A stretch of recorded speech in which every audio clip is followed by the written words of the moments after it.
This is Eileen Fee of Transform Your Body Fitness. I'm a physical therapist and I'm a fitness coach. So what do I have for you today? Let's talk about myofascial release. Say that 10 times. Well, if you've never heard of it, let me explain so that we're all on the same page.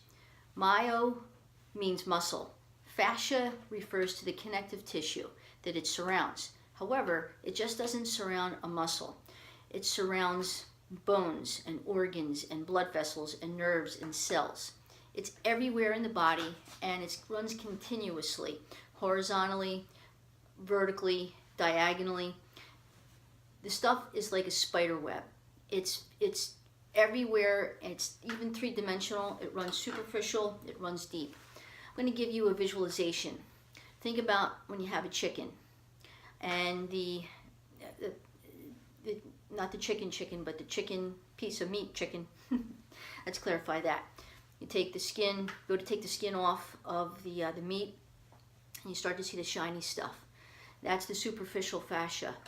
But then when you cut into the chicken, you can still see the shiny stuff. It's because the fascia runs deep. The stuff is everywhere. There's an importance to it, even though it looks like it's just spider-like web throughout the whole body. You're wondering, what is this stuff? Well, here's the thing. If we were to take all that fascia out of the body would become like a glob. People are under the impression that it's the bones that hold the structure to the body. False. It's not true. It's the fascia, because there's a couple different functions to the fascia, and the first function is that you need to know about is that it supports. It creates the support for everything. To give you an example, if you were running and there were no fascia, your intestines would end up by your brain, and maybe your brain would end up by your intestines. You get the idea. Okay, so it's supportive.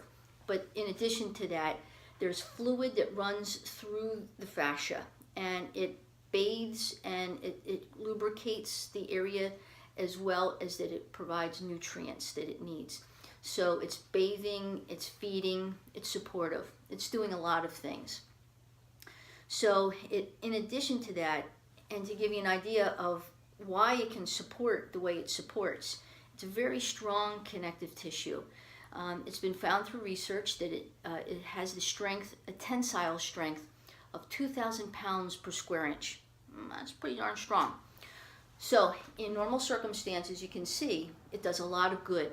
However, when there's trauma, maybe you've gotten into a car accident, maybe you have fallen, repetitive injuries, you sit at a computer all day, or you load the trucks or load shelves all day, something that you're doing all the time, poor posture, things like that. It could be any different kind of trauma, even due to sickness and illness.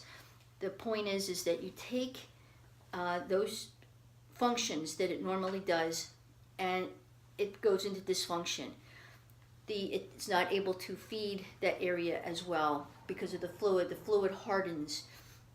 It can't provide smooth movement, again, because the fluid hardens. But more importantly, that tensile strength of that 2,000 pounds per square inch can actually tighten that area and pull other areas out of alignment. Let me show you.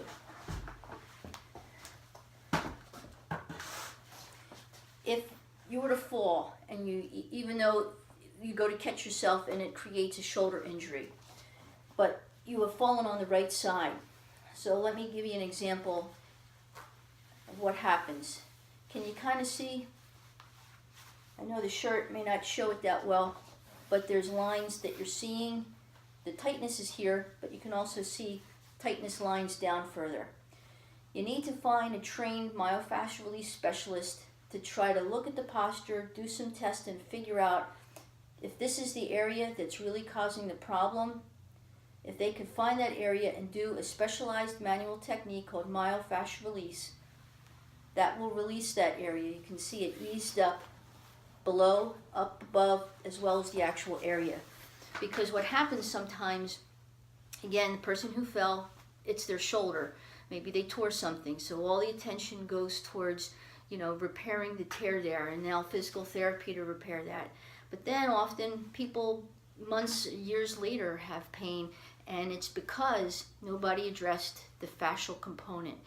So you need to first of all find somebody that is trained to do that, typically physical therapists or massage therapists, a manual type of therapist, but they need special training to do this because it's the finding the correct hand placement and the right amount of pressure. It's not that digging in kind of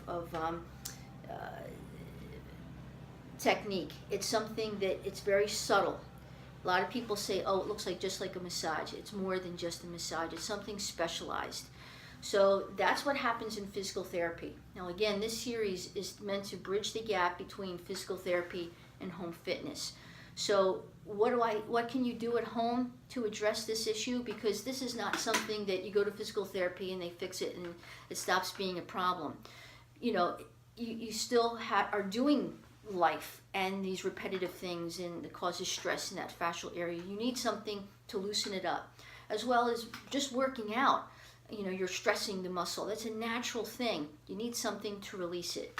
That's why I was telling you to get a foam roller.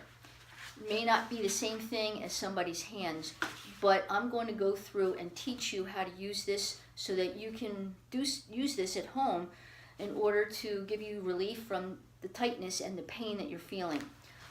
Further in this series, I'm going to show you areas of specific injuries and exercises that are good for those injuries.